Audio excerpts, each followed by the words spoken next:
I'm really curious, when did you first get that spark that the hero's journey was something that you'd like to apply in a coaching environment? Long before I knew that's what I was doing. To give some context to people who aren't familiar with it, Joseph Campbell was a mythologist and a psychologist in the mid-20th century. And one of the things he researched was he spent a lot of time looking at myth and asking the question, is there a pattern of myths, let's say coming of age myths across cultures, across time? Is there a pattern of creation myths across cultures, across times? Yeah.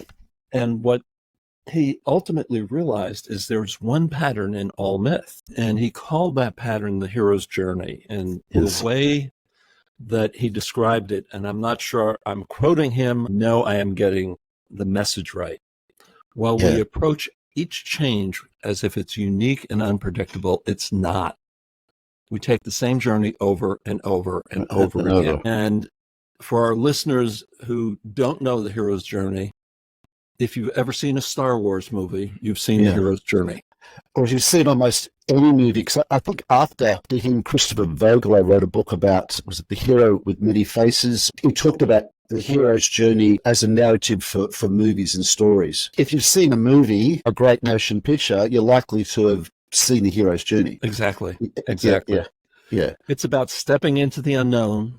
Yeah. Finding those forces, those Yodas or those doors that open, whatever the metaphor works for you, that will help you move through to a destination that is different than what you left. Yes. And I guess the destination is different, but also you change too, or the hero changes in the journey or gets transformed. Absolutely. If you like. And I was interested in your thoughts on this. I'm wondering whether the hero actually gets transformed or they realize who they really are. Well, for me, it's the same thing. Okay. My heroes, because I'm not the hero, I'm the coach. My heroes discover more of who they are. They live more fully into who they are. They get past those gremlins that are holding them back and become a bigger, better, more full version of themselves. Yes. Do you think I was interested too, like when people enjoy a movie, like the last movie I really enjoyed was Top Gun Maverick, which is probably 2 years ago, like a classic motion picture, Tom Cruise. And I'm thinking, I wonder whether I'm watching myself. Like the reason I like watching that movie or enjoying that movie, I also enjoyed Shawshank Redemption, for example, A Story of Hope. I'm thinking, am I watching my story? What are your thoughts on that, Brian? Are you watching yourself when you're watching a great movie? I think that can be. I don't think it always is. Yeah, okay. No, I don't think I was watching myself when I watched The Sixth Sense, but I enjoyed it. Okay. But whether you're watching your journey, do you know what I mean? Like whether you're like watching it because at some subconscious level, that's your journey too, that character is experiencing. It's certainly the same path. Yes. And so to come back to that hero's journey, the catalysts for the journey are infinite. Okay. It might be a new relationship. It might be the end of a relationship. It might be, I hate my job and I know what I really want to do and I'm a Wall Street lawyer and I'm going to be a Broadway actor. It might be my company is transforming on a global basis. The catalysts are countless. Yes. The journey is the same. Again, the obstacles may be very different. Yes. But the journey through is the same. So you've got the hero, you've got the character or the hero of the story. You've got something that they want, like he wants to move from being a Wall Street banker to being an actor, a Broadway actor. But there's always a but. But there's a whole lot of reasons why they can't have it. Otherwise, it wouldn't really be a hero's journey, would it? If he resigned to Wall Street, became an actor, was instantly successful, that's not really a hero's journey, is it? And it's not really real. No. Because he's living in that penthouse right now. Yeah. And while he learns how to be an actor, he probably is not going to be affording the penthouse. That's right. Or a whole lifestyle that might go with the penthouse. Yeah. Exactly. Yes. So when you're coaching people, Brian, let's work with individuals first, if we can start there. How do you introduce this idea to them? Do you just say, look, this is a hero's journey coaching program and here's how it will work for you? Or how do you I may or may not give it the label, okay, okay, but I do outline the path.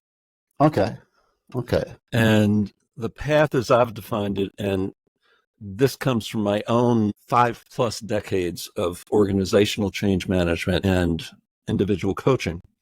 As we were talking before we hit record, organizations don't actually change. It's people that change. The people So that it's do. the same journey. And I bring neuroscience into it. So we're going to hit some neuroscience too here, Okay. Peter. Okay, fair enough. It is the begin with the end in mind, Yes. but it's not the way we typically begin a personal or an organizational change. And I'll give you an example of a client of mine. Okay. She and her husband were both laid off during the housing crisis here in the U.S. They were in their mid-50s. They owned 2 houses because it was the second marriage for both of them. They decided that they wanted to retire and move to Costa Rica. So if we do that from a planning perspective, we're going to have to sell 2 houses in the middle of the housing crisis. We're going to have to dispose of most of our property. We're going to have to learn Spanish. We're going to have to figure out how we keep in touch with our grandkids and our kids. Mm. That sounds like maybe we should move to Florida. Yes. What you begin with is a story not about the future, but a story from the future. Okay. That from story might be, I really want to do this, but the story itself is all up in your head. A story from the future, their story from the future was, we did this. We woke up this morning in our own apartment on the ocean in Costa Rica. The ocean breeze is blowing through our windows. We can hear the chatter of Spanish in the streets. We had to sell 2 houses in the middle of the housing crisis. We had to learn Spanish. We had to dispose, and we're here. So you're asking them or encouraging them to elicit that imagination, make it real, make it tangible. Like they can hear things, like they can hear the beach, they can see things, they can maybe smell the salt. To make it much more tangible for them. And what happens, a little more neuroscience here, the human mind can't tell the difference between story and reality. That's right. When you saw Top Gun, you weren't sitting in a theater watching a movie screen. No. You were in it. Yeah. You were in it. Yes. And there's this idea of being transported into the narrative. That narrative transportation idea, so that when I'm in a story, I'm feeling like the character is in that story. Or if someone, even if a friend of mine is telling me a story, like an exciting story, an adventurous story, I feel excited. Or if they're telling me a sad story, I feel sad because I'm getting transported into that narrative. So that's what you're doing with the future, saying, hey, let's get really granular with this future and transport them into the future. Absolutely. And what's happening is you're building new neural networks. Okay. So our actually unconscious is learning what it's like to have achieved that before you've taken a... Yes. That dream or that story is uniquely yours, right? Like it's not my story to go to Costa Rica, okay? And so there's something about that particular story that resonates for them. And I'm curious that they both had the same story or they both wanted the same story. In this couple, yeah. It took them a while to get there. Yeah. And oh, by the way, it's your stories. People, my clients will sometimes say, but I don't know what's going to happen. And things can happen between now and then. Yeah. It's your story. You can edit it. Yes. You can edit it. They got to that home on the beach of Costa Rica and decided they actually wanted to be up in the mountains. Okay. Nothing says you have to stay on the beach. No. I have lived at a beach, and it's not a very pleasant place to live. And it's very noisy, very windy, very salty. It's not a desirable place. So I want to bring a little more neuroscience into this, but sure, before I do, you don't need the complete story. I had one client who the only three things she knew is these are the kind of people I want to work with as colleagues and customers. This is how I want to feel at the end of the day. And I want to be known for my signature red blazer. Okay. That was where her story started. Okay. But it was enough to take the first step.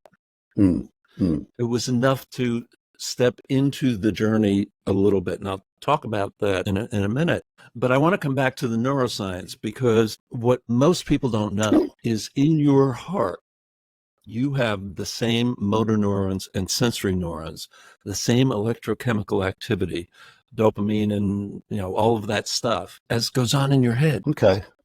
In your gut, between your esophagus and the other end of your digestive tract, you have about as many neurons as a cat's brain. Okay. The heart and the head, the heart and the gut and the head are connected. About 90% of the communication is upward. Okay. So listening to your heart, listening to your gut is not some woo-woo kind of thing. We know this. Our heart is what? Our heart is where our passion is. Our heart is where our compassion is. Our heart is where our values are seated. It's where our relationships are too, like our connections with people, I guess too. Yeah. Our gut is courage. I'm going to gut this out. Yeah. Self-protection. Something feels off here. My gut feel, my sense of something, I get a gut feel that I like this person, or I like this idea, or I want to pursue this. I get a gut feel about it. Yeah. And our gut is the seat of who we are at a core.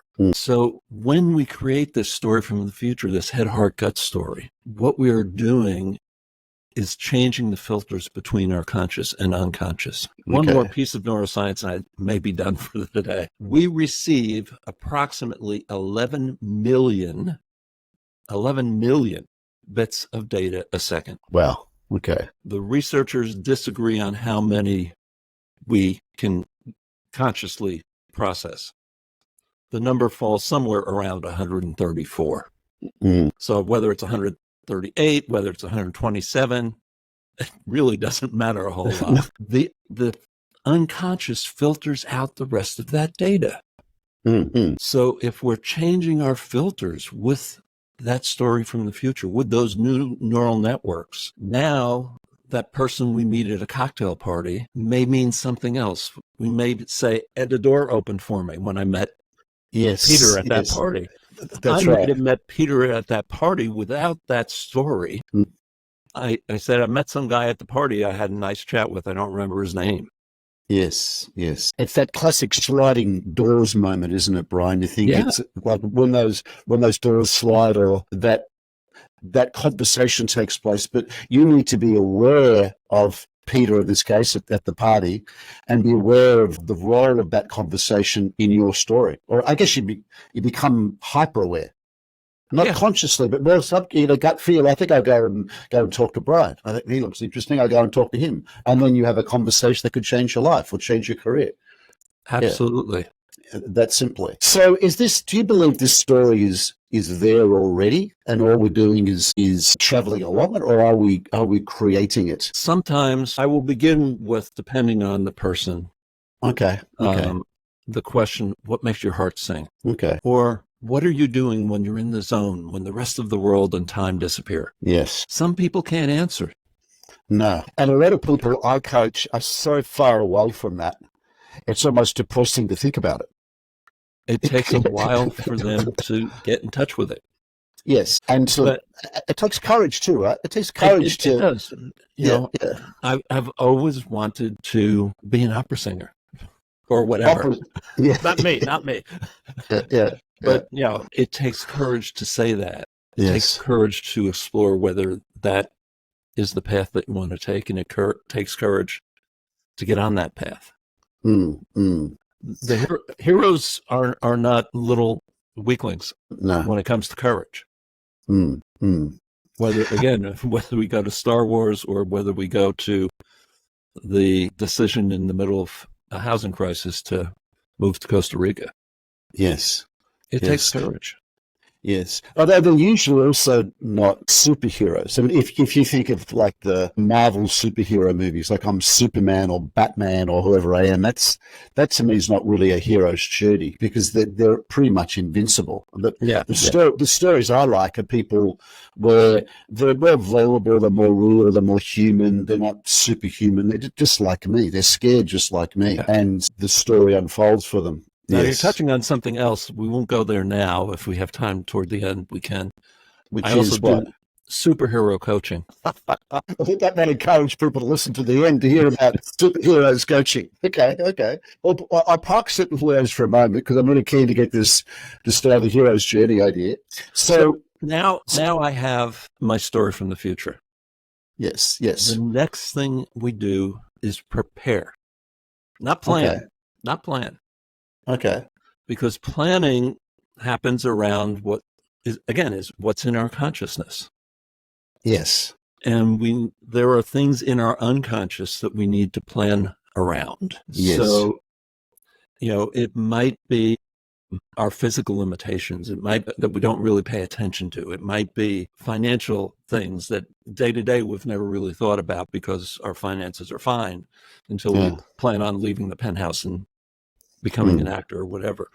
yes. The big one that I talk about a lot are our anchors. Okay. Anchors are those things in our lives that provide us a sense of stability, security, control. Mm, We know what to expect. If I don't change my anchors and or my relationship to my anchors, I'm not going anywhere.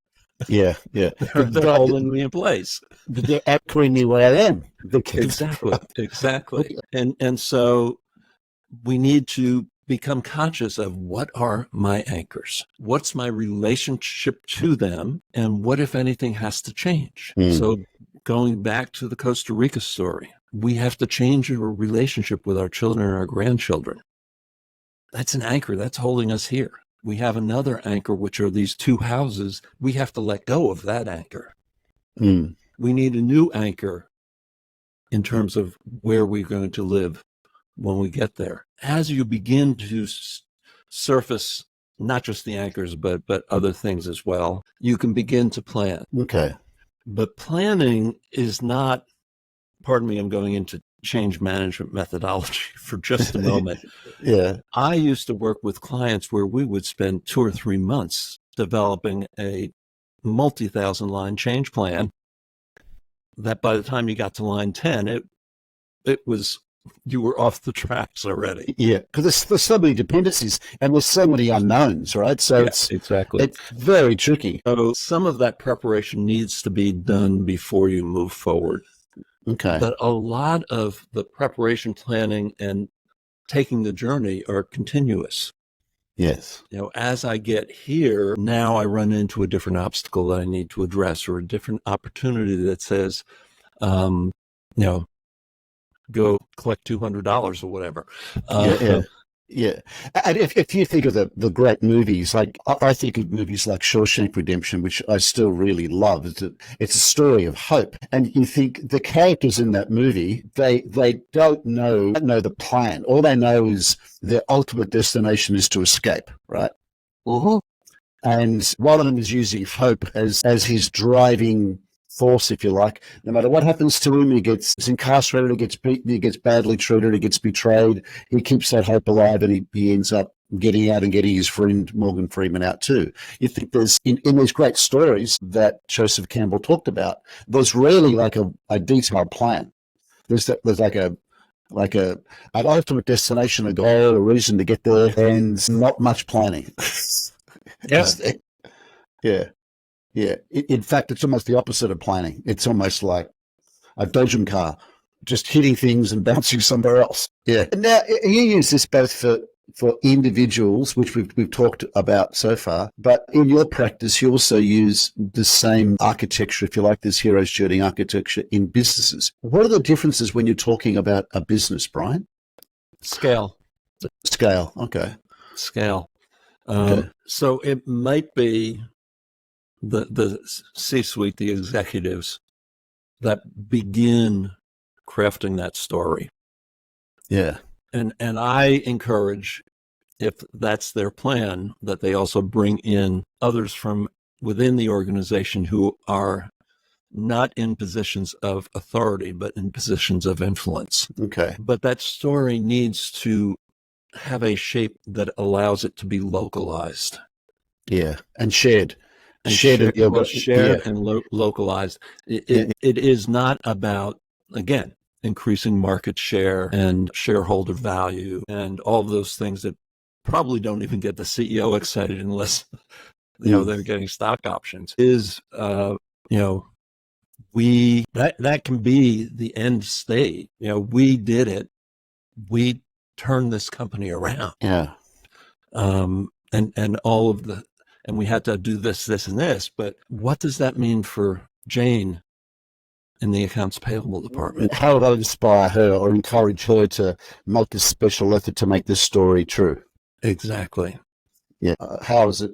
And I guess it would also be important in the company piece or the corporate piece to have the story like transferable so other people can tell it. Like if I hear the CEO tell me the story and I'm at a barbecue that weekend, I can say, look, I'm working now for Brian's company. He's the CEO, and here's what he told us we're going to do together. And I'm going to share that story. I want you to share it as, here's how I'm going to help make this happen.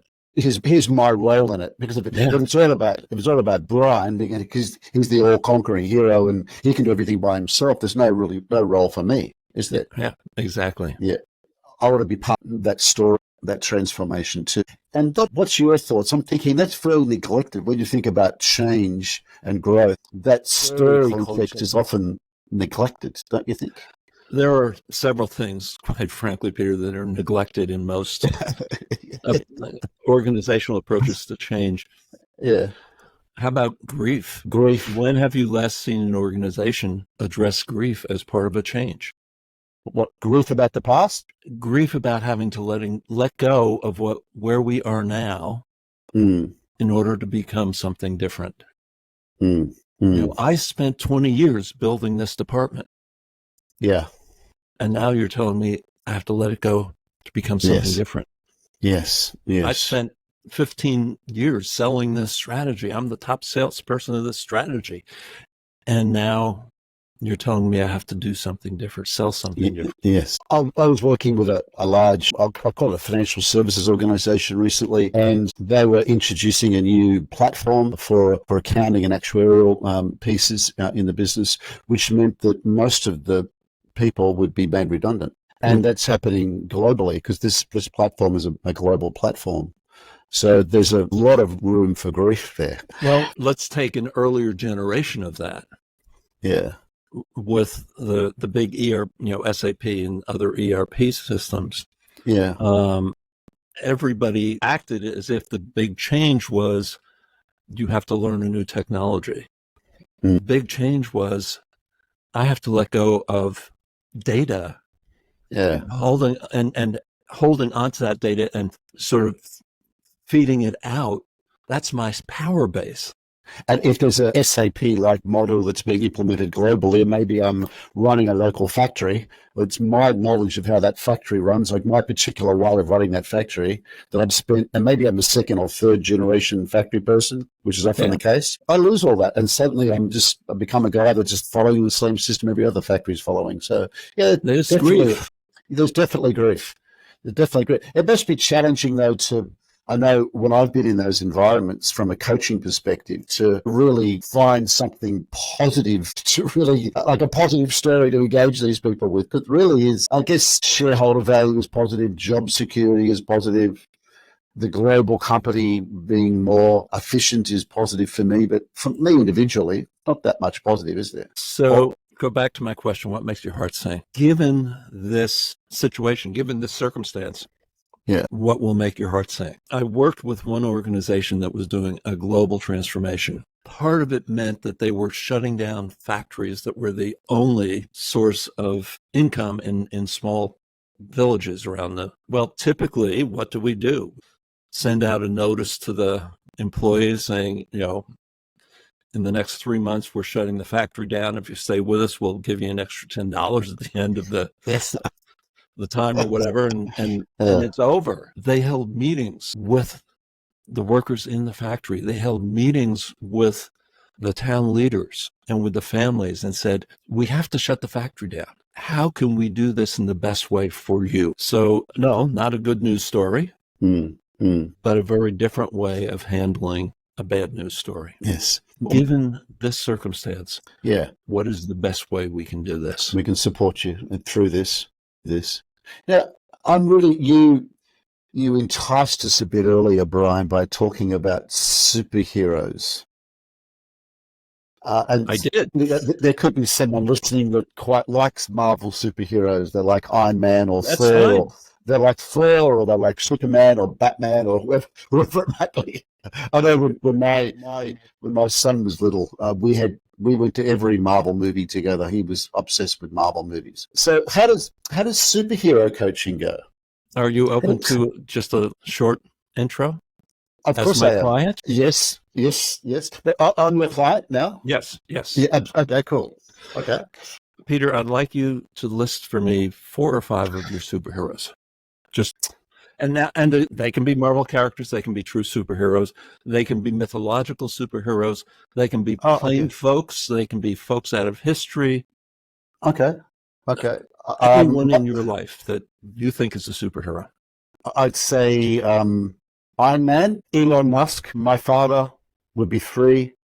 They're the first 3 I could think of. Is that enough? Give me one more. Give me one more superhero. I'd say Thor. Let's throw Thor in there too. Thor?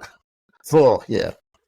Okay, and why is Iron Man a superhero to you? Because he's got humanity and he used his humanity to create a tool to make the world a better place, or help make the world a better place. Okay.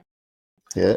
And how about Elon? Elon, very similar. Genius, everything from PayPal right through to SpaceX. I genuinely think he's using his super intelligence to fight evil in the world. Okay. Yeah. How about your father? Just unbelievable strength and direction and love, like love embodied, love and discipline embodied. And how about Thor? Thor, I think his relationship with his father, I liked his relationship with his supposed brother Loki, and how he was a vulnerable hero. He wasn't like a Superman. He was a hero that had vulnerabilities. Peter? Yeah. Yes, sir. Now, I would typically do this Yeah. in the context of a challenge that you're facing, but we didn't do that. That's okay. Okay. Because what you name are those attributes that you are or are aspiring to be. Okay. So someone else might draw very different superhero characteristics from Iron Man. Okay. For example. Okay. And sort of the wrap on that is Peter Anthony now has Iron Man, Elon Musk, his father, and Thor in his back pocket anytime he needs a coach. Okay.